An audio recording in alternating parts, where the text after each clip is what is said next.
Напоследък хората ползват ChatGPT почти за всичко, за решаване на математически задачи, писане на кодове, взимане на изпити по квантова физика или създаване на видеа и тяхното обработване.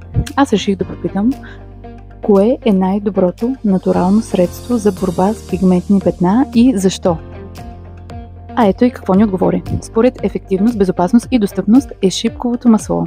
Защо? Богато е на витамин А, стимулира клетъчната регенерация и изравнява тена на кожата. Високо съдържание на витамин С, естествен антиоксидант, който изсветлява тъмните петна и предпазва от нови. Подсилва производството на колаген, подобрява еластичността и възстановява увредената кожа. Подходящо е дори и за чувствителна кожа.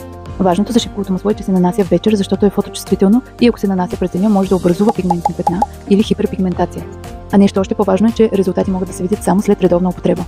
Кое е най-доброто българско шипково масло от биошипки и с всички нужни сертификати за качество? Отговора – Балевски и Киров. А ако искаш да ползваш отстъпка от 10%, използвай промокод Mariela10, който е валиден за всичко в сайта, дори и намалените продукти. А нещо, което научих наскоро е, че Балевски и Киров дават 30 дни гаранция. Ако не си доволен, дори да си използвал маслата, без въпроси ти връщат парите. Така че не губиш нищо да опиташ.